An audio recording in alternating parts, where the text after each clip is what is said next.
Mateus capítulo de número 26.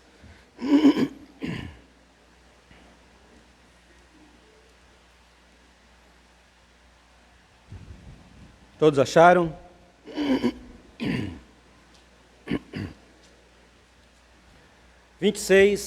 Versos de número 26 em diante. Aliás, do 26 ao 28. Mateus capítulo de número 26, dos versos 26 ao 28, diz assim: E quando comiam, Jesus tomou o pão e abençoou-o, e o partiu, e o deu a seus discípulos, e disse: Tomai e comei, isto é o meu corpo. E tomando o cálice e dando graças, deu-lhes, dizendo: Bebei dele todos, porque isto é o meu sangue, o sangue de um novo testamento, o sangue da nova aliança, para a remissão dos pecados. Vamos ter uma palavra de oração. Senhor, eu te peço a tua misericórdia sobre a minha vida. Suplico também, Senhor, auxílio para falar as coisas que o Senhor propôs no meu coração para expor à tua igreja. Então, suplico teu auxílio para comunicar isso, Senhor, de forma clara, sem arrudeios, que seja objetivo, Deus, que a minha linguagem, a minha maneira de expressar seja percebida e compreendida claramente. Senhor, não deixe, Senhor, que as minhas fraquezas, as minhas dificuldades, que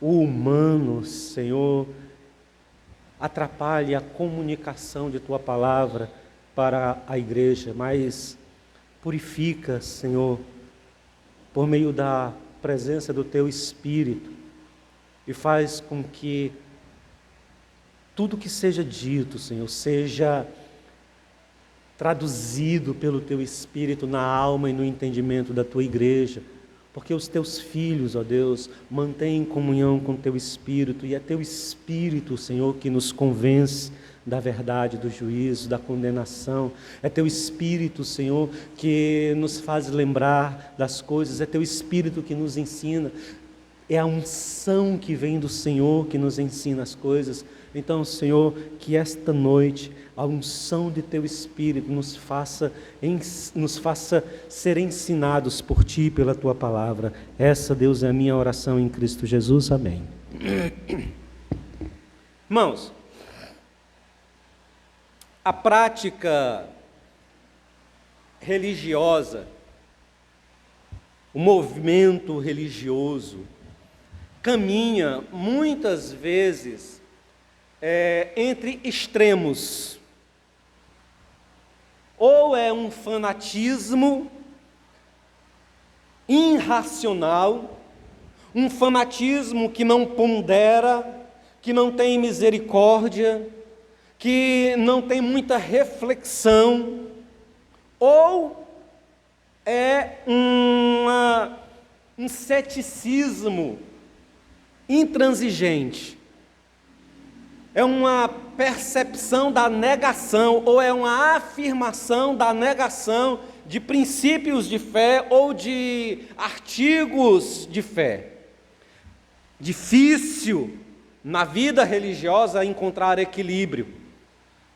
Difícil encontrar comunidades de fé que estejam pautando suas vidas, sua prática religiosa, num padrão de equilíbrio, que não é uma religiosidade irracional, mas também não é uma descredibilização dos artigos de fé, dos postulados que já foram fixados de nossa fé, mas caminha com equilíbrio, pensando nas coisas da fé, da prática religiosa, com certa maturidade, com certa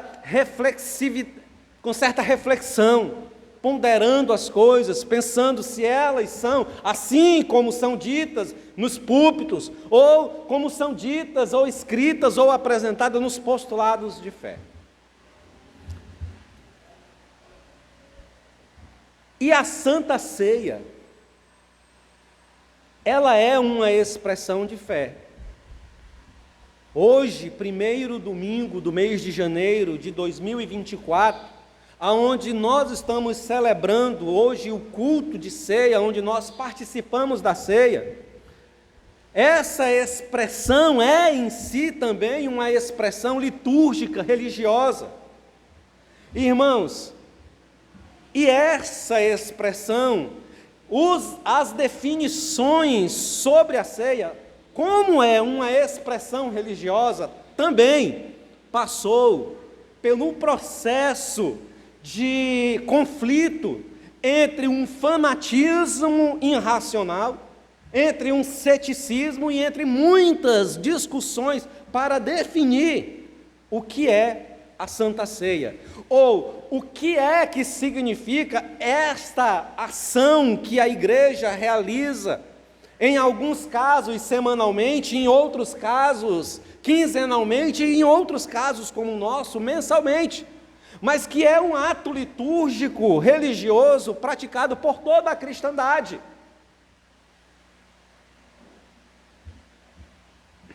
E aí, irmãos, desde o começo da igreja cristã, a igreja participa da ceia. E ao longo dos anos foi-se pensando o que é que significa a ceia.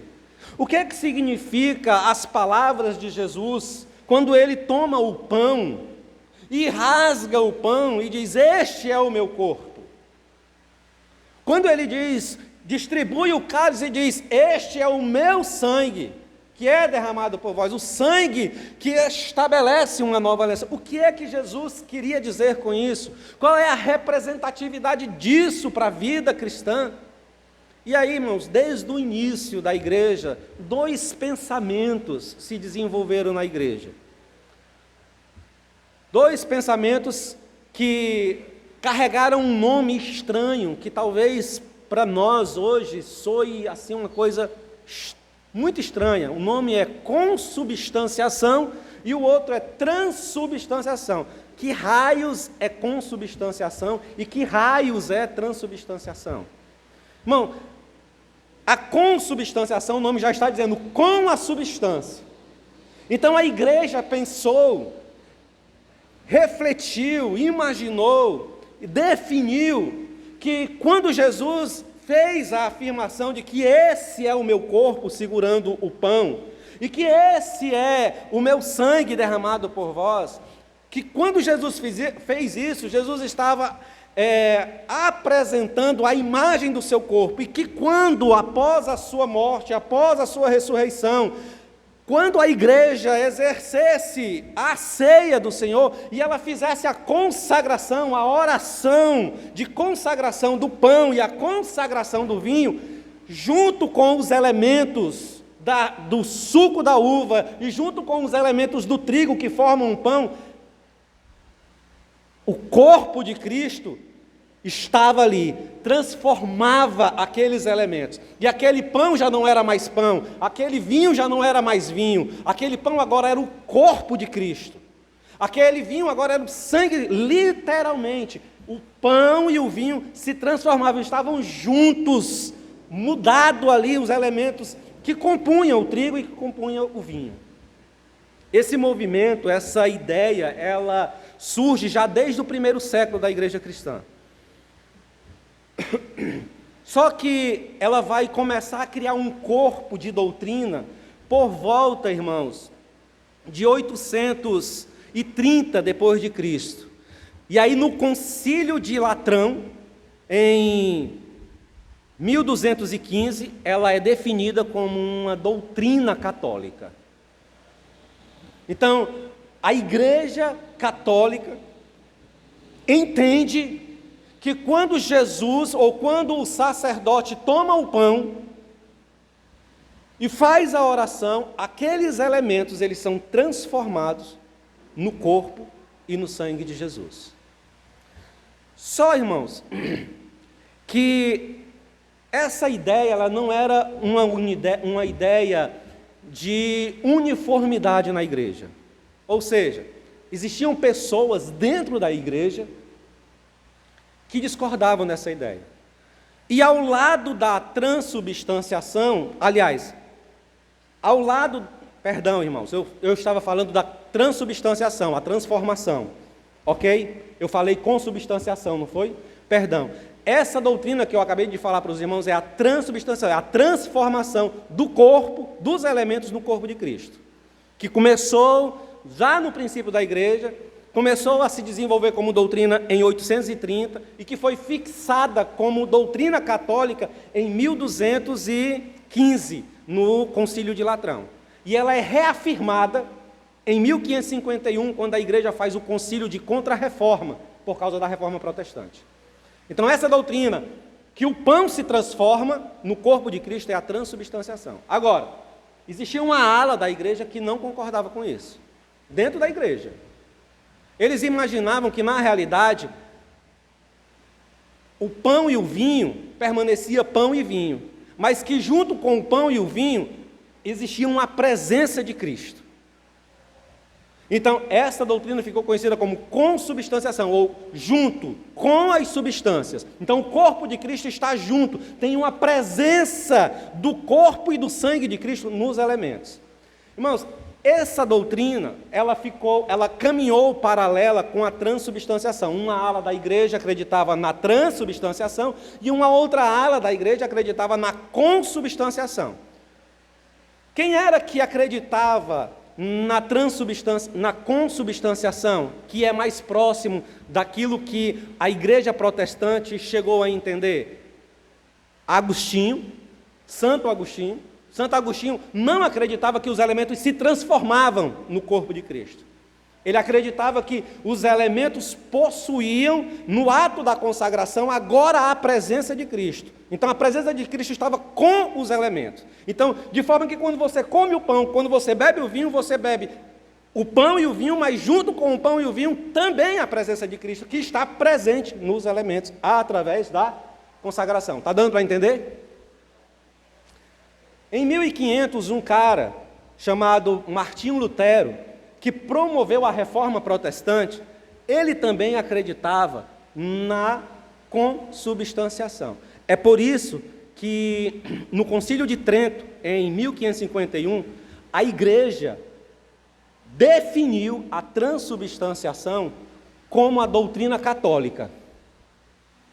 E aí as igrejas luteranas passaram a praticar a consubstanciação. Então, quando as igrejas protestantes de ala luterana participam da mesa do Senhor, eles acreditam que, junto com o pão, junto com o vinho, eles também estão comendo o corpo de Cristo.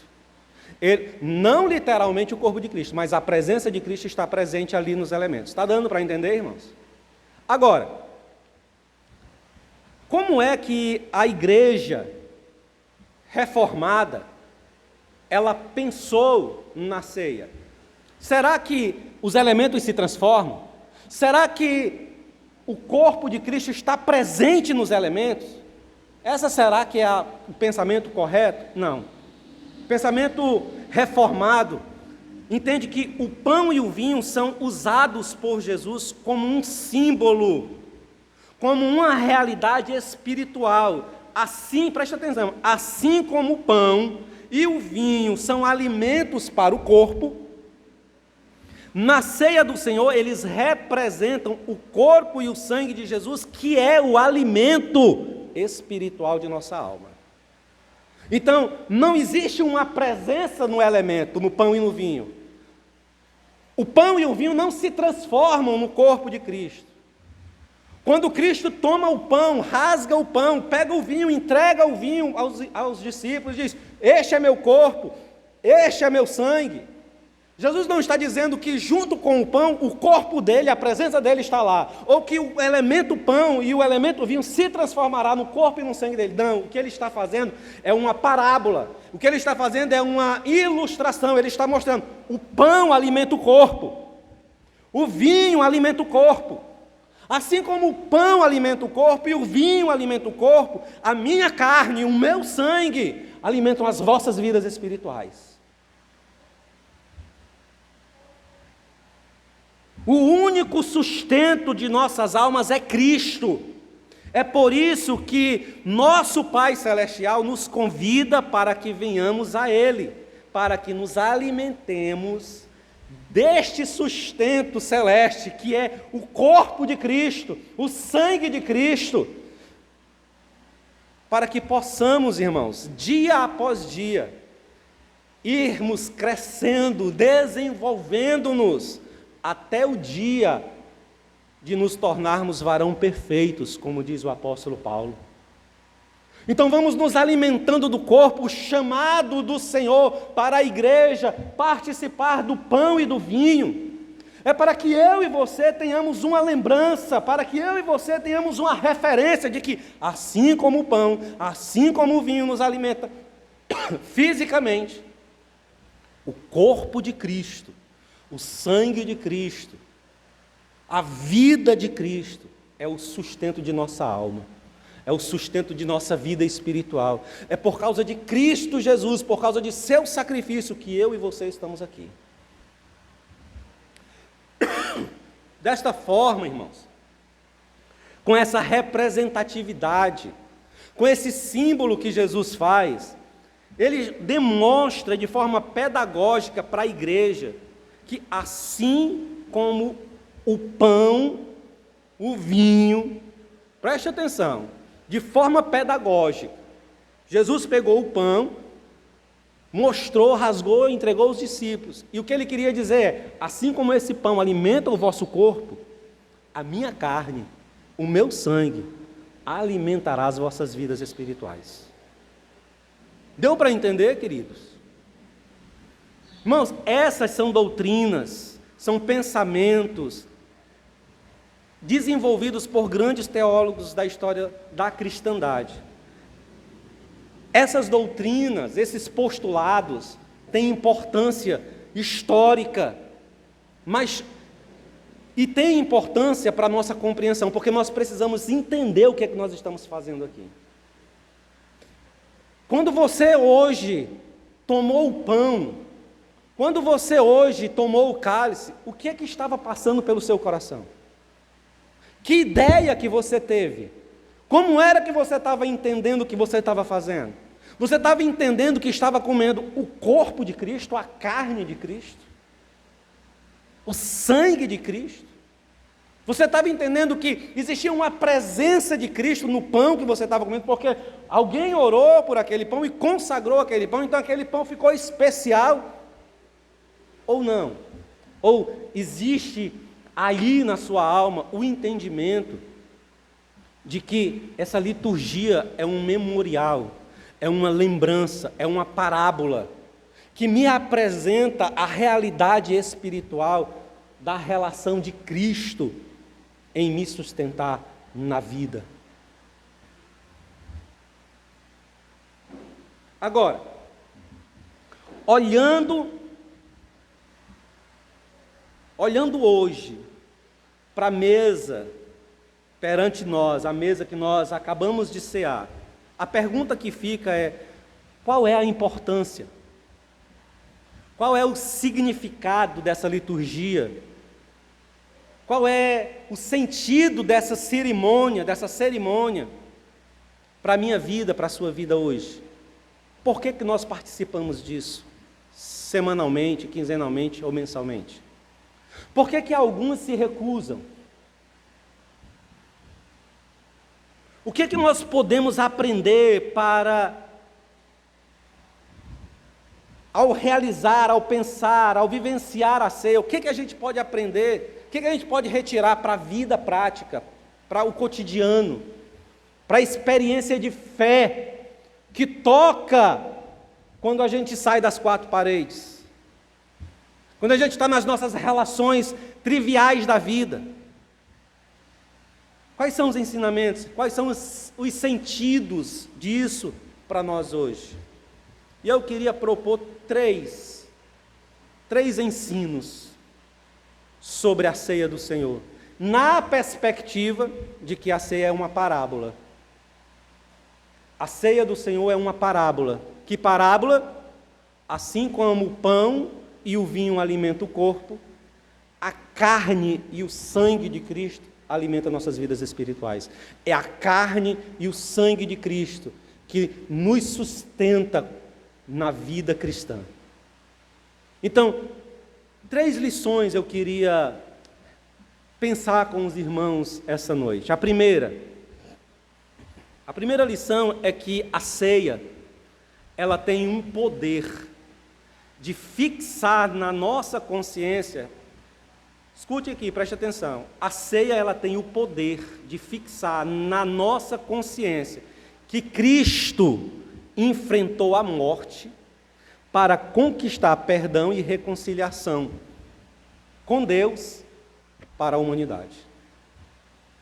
Quando nós participamos da ceia, essa liturgia tem o poder de fixar na minha mente, no meu coração, de me fazer lembrar que isso aqui não é apenas um rito, um ritual, uma liturgia religiosa. Isso aqui tem o poder de me fazer, de me remeter ao sacrifício de Cristo, à morte vicária de Cristo, aos sofrimentos de Cristo, à dor de Cristo, o escárnio que Cristo sofreu.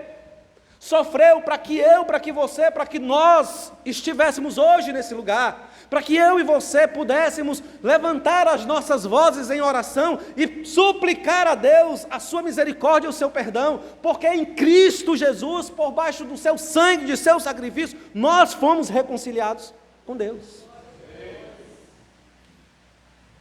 Lucas, capítulo de número 22, versos 19 a 20, diz: E tomando o pão, tendo dado graças, o partiu e deu, dizendo: Este é o meu corpo oferecido por vós. Fazei isso em memória de mim. Semelhantemente, tomou o cálice depois da ceia, dizendo: Este cálice é o novo testamento no meu sangue, que é derramado por vós. A ceia cumpre a função memorial, um símbolo físico, para não perdermos de vista a importância daquele momento histórico que Jesus foi vituperado na sua carne, que Jesus foi escarnecido, que Jesus foi açoitado, maltratado, até a morte. Irmãos, a nação de Israel sempre se utilizou de memoriais, de instrumentos que apresentassem para eles, ou que significassem para eles, quando eles olhassem para aquele monumento, e lhes remetesse a um movimento, a uma ação, a algo histórico. E assim eles poderiam repassar para os seus descendentes, as novas gerações. Por exemplo, e isso começa com Deus. Deus, lá em Gênesis, estabeleceu um marco, um memorial na natureza, para que os homens, quando olhassem para aquele memorial que Deus estabeleceu, lembrassem da aliança que Deus fez com eles. Que memorial é esse? É aquilo que nós hoje chamamos de arco-íris. O arco-íris, que é o arco de Deus, talvez o nome mais certo seria esse. O arco de Deus foi um arco, foi um memorial estabelecido por Deus para lembrar aos homens que Deus jamais punirá a terra novamente através das águas. Então, quando os homens olham para aquele arco, aquela coisa belíssima que fica nos céus quando chove, e os raios de luz atravessam os pingos de água, e dá aquelas nuances de cores. Aquilo ali está descrito em Gênesis que foi Deus que estabeleceu como um memorial para fazer com que os homens se lembrem que Deus trouxe juízo sobre aquela terra, sobre a impiedade dos homens. Capítulo de número 6 de Gênesis diz que a impiedade dos homens era má em todo o tempo e crescente. E Deus trouxe juízo sobre aquela nação, sobre aquela geração, com as águas do dilúvio. Mas após as águas do dilúvio, o Senhor fez um memorial e disse: todas as vezes que vocês olharem, todas as vezes que vocês virem esse arco nos céus, vocês saibam que eu trouxe juízo e que eu nunca mais exercerei juízo com águas sobre a terra.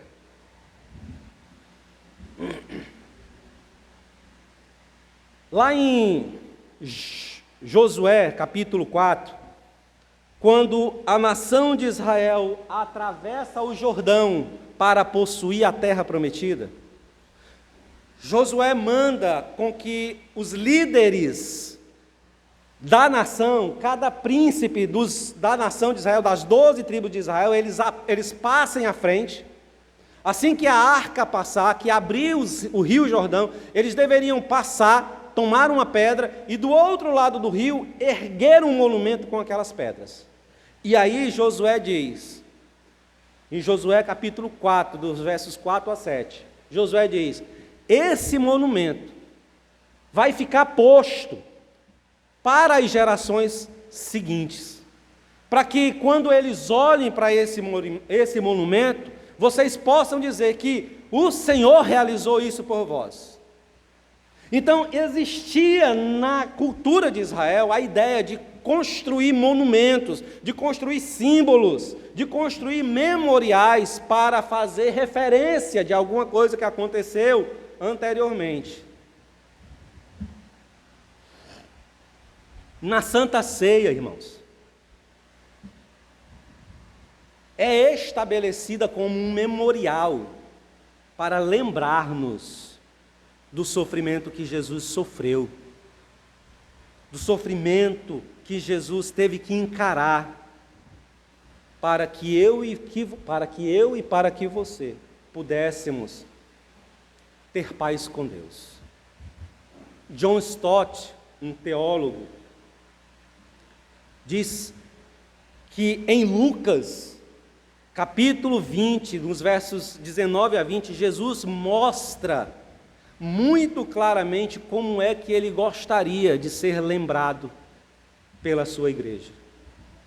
Jesus diz: fazei isso em memória de mim. Ou seja, Jesus está dizendo: eu quero que vocês se lembrem de mim na minha morte, no meu corpo rasgado e no meu sangue derramado por vós. A ceia é para fazer-nos lembrar que a morte de Cristo, ela tem sentidos de salvação para mim e para você.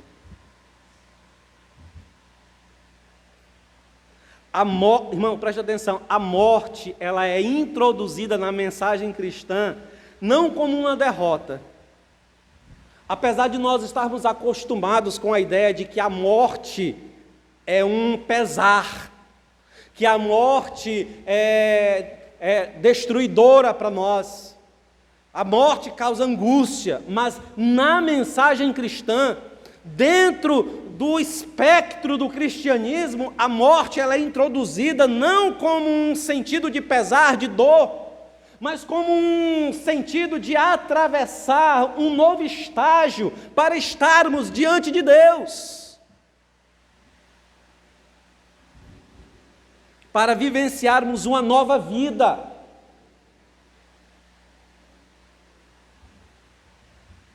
O chamado de Jesus a seus discípulos, irmãos, é o chamado desafiador que exige morte.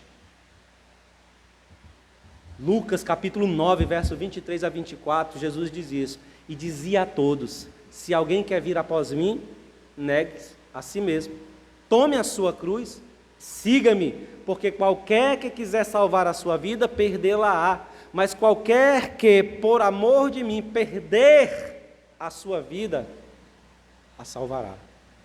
O chamado de Cristo é um chamado também para a morte. Só que a morte em Cristo não é o fim, mas é o vivenciar de uma nova realidade. Uma nova realidade, e uma realidade completamente distinta da que nós vivenciamos aqui nesse mundo.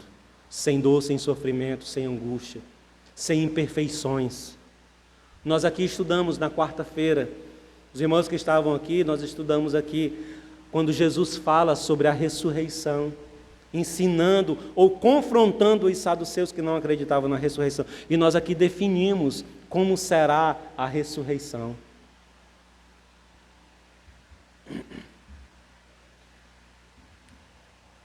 Então, o primeiro ensino sobre a ceia do Senhor é que a ceia do Senhor, ela tem poder de nos fazer lembrar que a morte, o sangue de Cristo, o seu corpo rasgado, trouxe para mim e para você o benefício de salvação. Quando nós participamos da ceia, tendo essa lembrança na alma, nós nos fortalecemos no Senhor, nós nos edificamos. Pratique a ceia com esse entendimento. Realize o ato cerimonial da ceia com esse entendimento. O entendimento de resgatar na sua alma a lembrança do Cristo sendo crucificado. A lembrança do Cristo sendo escarnecido por causa do meu e por causa do seu pecado. Se você participar da ceia com esse sentimento, você vai ver que a experiência da ceia, ela toma outro sentido. Segundo ensinamento que a ceia pode nos trazer, pode nos transmitir. A ceia, ela também possui o poder de garantir para a cristandade a certeza da vida eterna e da união com Cristo. Ela nos lembra que assim como estamos comendo e bebendo o pão físico, nosso espírito se alimenta de Cristo. João, capítulo de número 6, verso de número 54, diz assim, ó: quem come a minha carne e bebe do meu sangue tem a vida eterna, e eu o ressuscitarei no último dia. O verso de número 56 diz assim, ó: quem come a minha carne e bebe o meu sangue permanece em mim e eu nele. Participar da mesa do Senhor é ter a garantia de que você está sendo alimentado por Cristo, pela vida de Cristo. É ter a certeza que você permanece em Cristo. Agora, a realidade de participar da mesa garante-nos a salvação, garante-nos a preservação dessa salvação, garante-nos essa certeza de estarmos com Ele, com Cristo, em unidade. Sim, mas a realidade inversa também acontece. Ou seja, aqueles que não se alimentam de Cristo também não estão ligados a Cristo. Aqueles que não se alimentam de Cristo também não terão a vida de Cristo neles. João 6, verso de número 53 diz: Jesus, pois, lhes disse: na verdade vos digo, que se não comerdes a carne do Filho do Homem e não beberdes o seu sangue, não tereis vida em vós mesmos.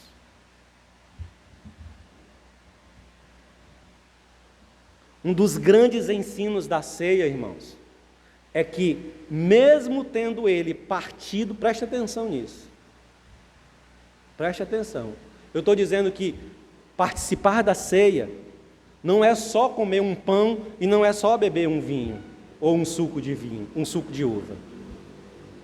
participar da ceia do Senhor com o entendimento de que isso é um memorial, um símbolo da realidade espiritual, de que nós nos alimentamos de Cristo, de que nós nos alimentamos de sua carne e do seu sangue. Praticar isso faz com que você tenhamos a certeza de nossa unidade com Cristo. Faz com que eu e você tenhamos a certeza de que somos salvos por Cristo e que estamos crescendo espiritualmente na vida cristã, porque Ele é o nosso alimento. E Ele diz aqui que é o seu corpo e é o seu sangue que nos dão a vida eterna. Mas quem não come do corpo, quem não bebe do sangue, não tem vida em si mesmo. Não são palavras minhas, são palavras de Cristo. Agora preste atenção. O grande ensino aqui da ceia é que Jesus parte o pão e dá aos discípulos. Que Jesus pega o cálice e distribui para os discípulos. Mas os discípulos precisavam comer. Não sei se você está entendendo. Cristo fez, realizou, conquistou para mim e para você. Rasgou o seu corpo e entregou. Mas existe uma dimensão de responsabilidade, de ação, de atitude, que deve ser esperada minimamente dos seus discípulos, que é comer o pão e beber o cálice, para terem em si mesmo vida.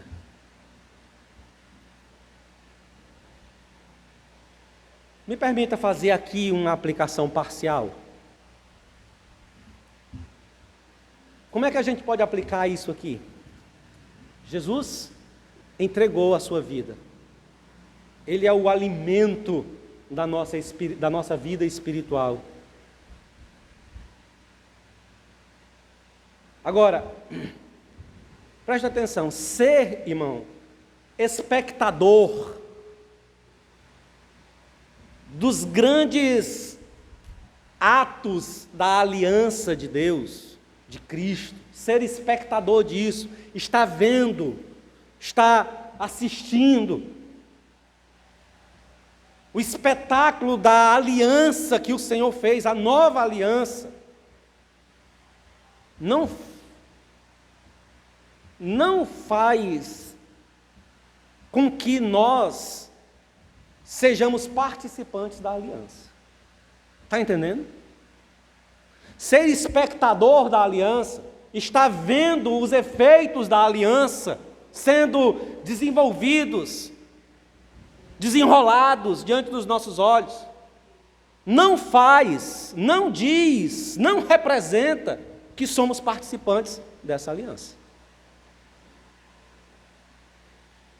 Frequentar reuniões de culto de forma esporádica, envolver-se parcialmente com a comunidade de fé, ser um contribuinte ocasional, seja financeiramente ou seja em serviço na igreja, não nos garante sermos participantes da aliança. Agora ouça, irmão, com muita atenção. Todo cristão inserido no corpo deve alimentar-se espiritualmente de Cristo. E de forma memorial e litúrgica, esse alimento espiritual se expressa na comunhão da igreja. Você está entendendo o que eu estou dizendo?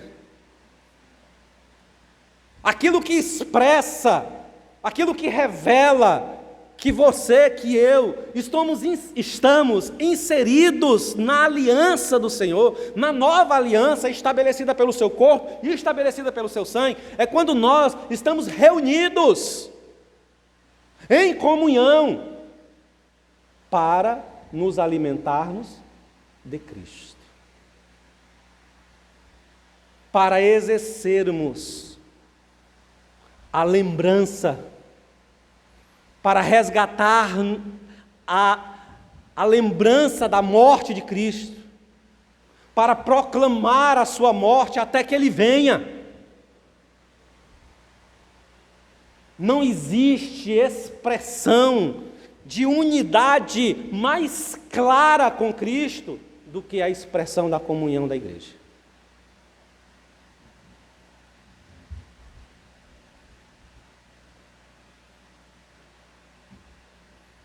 A ceia é uma parábola sobre a nossa união na morte e na ressurreição de Jesus Cristo. Terceiro ensino, para a gente caminhar para o final.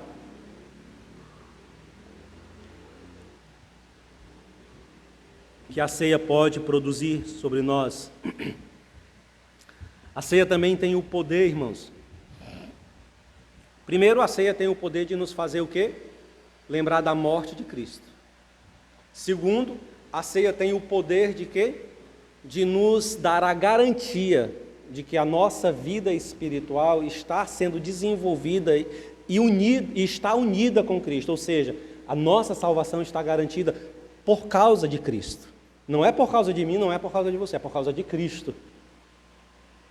Porque Ele morreu, porque Ele é o nosso alimento. E o terceiro ensino, a ceia, ela tem o poder de revelar a nossa comunhão uns com os outros. No segundo ensino, a comunhão é com eu e Cristo, você e Cristo. Mas agora, o terceiro ensino é que ela também demonstra a nossa comunhão, eu e você, uns com os outros, como um corpo espiritual que se manifesta visivelmente na vida de cada um dos irmãos como pedras que formam o grande edifício do Senhor. E aqui tem um ensino importantíssimo, que eu já disse em outros momentos. Existe um equívoco na cristandade, principalmente no movimento atual evangélico. O movimento evangélico atual expressa com muita clareza, e eu não sei de onde foi que eles tiraram isso, é uma inferência, mas eles dizem que eles são igreja, ou seja, eu sou igreja, você é a igreja, que cada irmão individualmente é igreja. As Escrituras nunca fizeram esse tipo de afirmação, nunca. O apóstolo Paulo nunca disse que Timóteo era a igreja, que Filemon era a igreja, que Lucas era a igreja, que qualquer um dos seus colaboradores era a igreja. Não, irmãos. A igreja é a comunidade dos santos. O apóstolo Paulo diz que nós somos pedras na construção do santo edifício, unidos. Então eu e você somos pedras na construção do templo. Quando o apóstolo Paulo escreve dizer, vós sois a igreja de Cristo, Paulo está escrevendo para a igreja, para a comunidade. Paulo não está escrevendo para uma pessoa específica. Não, irmãos, a grande maioria das cartas do Novo Testamento foram escritas para a igreja. São pouquíssimas as cartas que foram descritas, que foram direcionadas para uma pessoa, em especial, Timóteo, Filemon. Mas o resto das cartas foram direcionadas para a comunidade, para a igreja. E quando o apóstolo Paulo cita, vós sois templo do Espírito Santo, vós sois a igreja do Deus vivo, Paulo está falando para a comunidade, para a igreja, para todos os irmãos, quando eles estão juntos, unidos, expressando a igreja de Cristo, o corpo de Cristo, o qual Ele é o cabeça. Então nunca mais repita que você é a igreja, porque você não é igreja, você é uma pedra na construção da igreja, você faz parte da igreja. Amém, irmãos? Então esse ensinamento é importante ser dito. Mas a igreja vivia em comunhão. Vivia em comunhão sob ou debaixo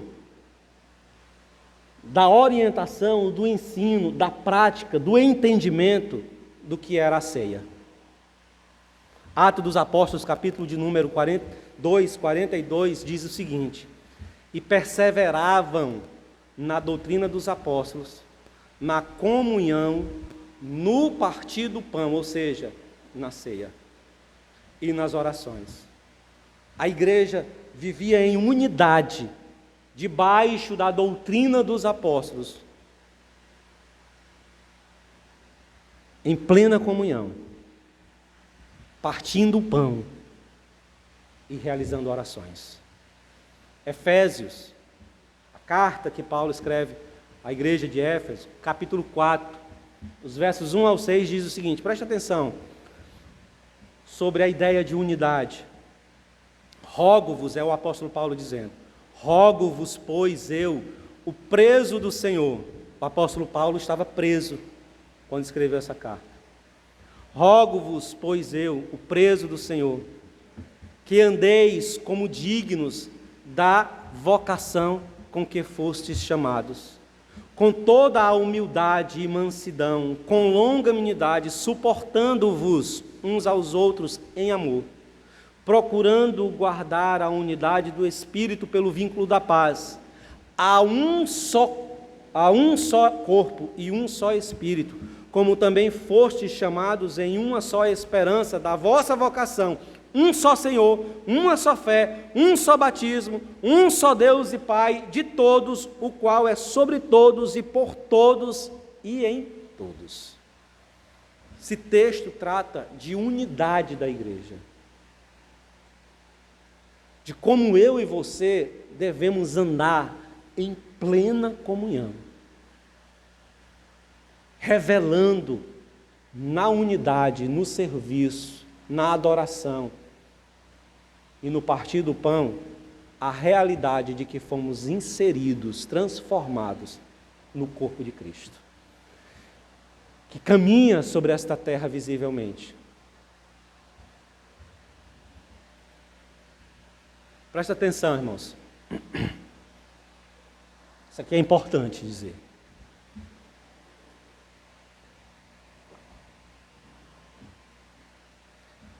A ceia, ela não é uma liturgia qualquer. Ela não é uma celebração individual, particular, mística. Não é uma expressão de culto individual de cada um. A gente tem muito essa prática, né, irmãos? E é uma prática que a gente carrega da herança católica. Você toma o pão, e aí quando você toma o pão, você começa a orar ali, você bebe o vinho, você começa a orar ali sozinho, né? Que é o seu momento de contrição com o Senhor, de adoração com o Senhor. Não é assim que a gente faz? Porque isso é como os sacerdotes católicos ensinaram os seus fiéis, que naquele momento que você recebe a hóstia, você deve ir para o seu canto, você deve fazer suas confissões, você deve orar, você deve... Não é assim? Mas a ceia, irmãos, a ceia é uma liturgia de celebração de comunhão. Então a ceia é um ato de unidade, aonde nós celebramos, aonde nós cultuamos o nome do Senhor, o seu santo sacrifício, como igreja, como povo, alegres, porque Cristo garantiu para mim e para você vida eterna, através do seu sangue, através do seu corpo. Agora, é na ceia, e aqui eu caminho para o final, é na ceia da comunhão, que verdades são ditas. Presta atenção no que eu estou dizendo, irmãos. É na ceia, na celebração da comunhão, da unidade entre eu e Cristo e entre eu e meus irmãos, que verdades são ditas. Mateus, capítulo de número 26, verso de número 21, é a ceia. Jesus está rasgando o pão e entregando os discípulos. E naquele momento que ele está rasgando o pão, entregando aos discípulos, que eles estão cercados da mesa, Jesus diz: um de vós me trairá. É uma verdade que é dita para os discípulos: um de vós me trairá. É na ceia, na comunhão, que máscaras caem. João, capítulo de número 13, verso de número 27, Jesus olha para Judas e diz, depois de entregar o pão para Judas, Jesus entrega o pão para Judas, o texto bíblico diz, e tomando Judas o pão, Satanás entrou nele. Jesus olha para Judas e diz, vai, e o que tens de fazer, faz-o logo. A máscara de Judas cai. É na mesa da comunhão que se reconhece a possibilidade de cada um de nós, eu e você, cada um de nós, sermos esse traidor. É na mesa da comunhão que eu reconheço, que você deveria reconhecer, que é possível que eu e que você possamos trair o Senhor. Mateus 26, verso de número 22, após Jesus dizer, um de vós me trairá, os discípulos passam a indagar Jesus, tomados de contrição, de medo, de pavor, e dizem, sou eu, Senhor? Por acaso sou eu? Seria eu, Senhor, que vou te trair?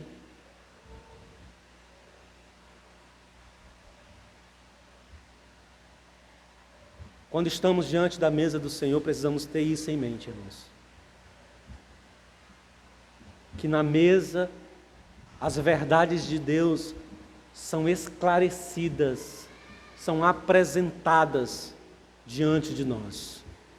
Verdades inexoráveis, verdades que não se podem questionar. Que na mesa do Senhor máscaras caem, não adianta na mesa do Senhor estarmos aqui querendo nos enganar, porque apenas a nós mesmos nos enganamos, porque ao Senhor ninguém engana. E é na mesa do Senhor que se abre a oportunidade para que eu e você continuemos o processo de arrependimento e perguntando, Senhor, sou eu que vou te trair? Suplicar, Senhor, me ajuda a não fazer isso, me guarda para não fazer isso, sustenta-me, dá-me graça para honrar teu nome, para permanecer fiel e para não ceder às ilusões desse mundo. Concluo essa mensagem, irmãos, deixando 4 questionamentos, 4 perguntas para você refletir. 4. A primeira é: o que é que a ceia representa para a sua vida? Você como um cristão. O que é que isso que nós fizemos aqui representa para você? Qual é o sentido disso para você? Qual a importância que isso tem na sua vida, na sua alma? Se você nunca tinha parado para pensar nisso, se você pensou nisso no passado, mas vive no automático hoje, eu te convido a retomar esses pensamentos, essas indagações. Segunda pergunta para você é: você já parou para pensar sobre o que significa realmente para você vir semanalmente a uma igreja? Você já parou para pensar nisso? O que significa vir para cá, para esse lugar? Qual é o sentido para você de vir aqui, de estar aqui? Terceira pergunta. O que é que isso mudou na sua vida? Vir aqui para esse lugar, ou ir para outro lugar. Nós temos visitantes aqui que devem fazer parte de outras comunidades, não sei. Mas ir para outro lugar, estar lá naquela igreja lá, ou ali, ou qualquer lugar que as pessoas estão invocando o nome. O que é que representa isso para você? Qual é o sentido? Ou você só vai no automático? Não tem nenhuma programação hoje para ir, para fazer, tal. Como diz o Kelps, não deu certo o que eu ia fazer, eu vou para a igreja. Aí você vem. Aí vem, chega, senta. Aí canta uma música legal, você gosta e tal, bate uma palma e tal. Senta. Aí depois fica ouvindo um cara falar. Mas aí parece que às vezes está tão no automático que quando você sai ali da porta,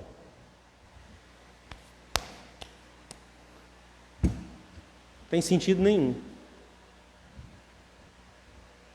Você não consegue carregar para a vida, para o cotidiano.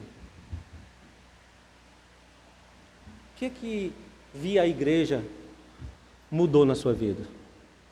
Faça essa reflexão.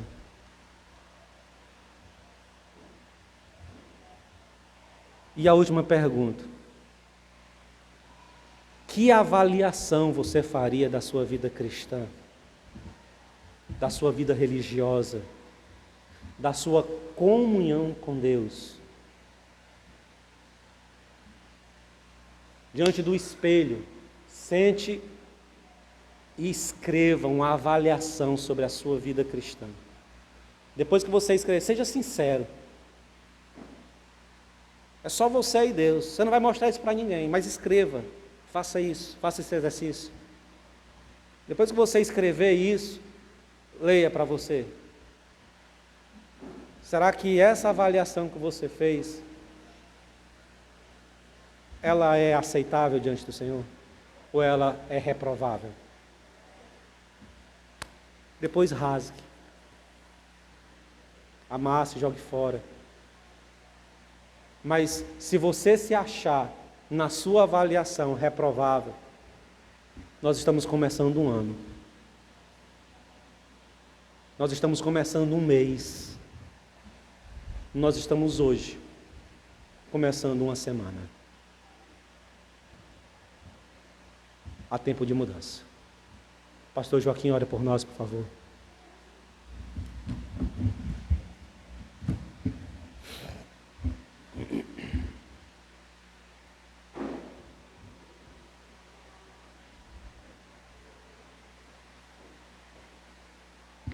Vamos ficar de pé.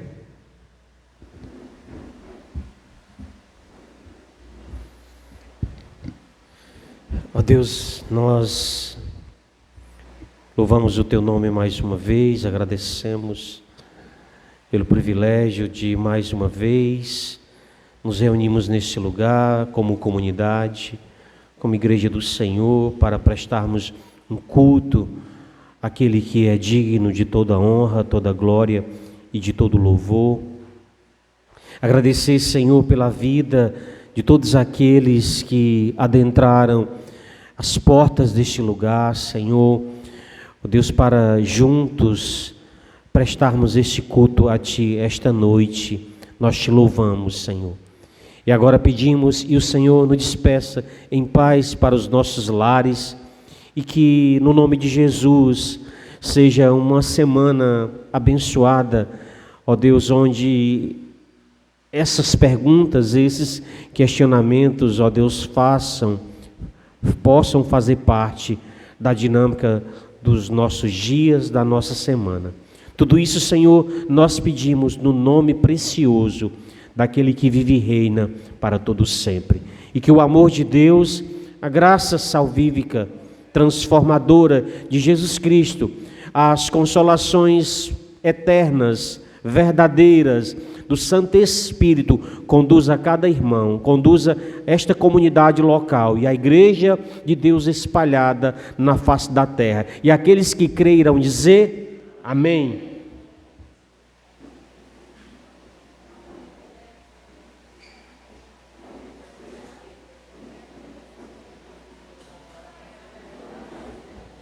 Pessoal, 1 minuto da sua atenção, por favor.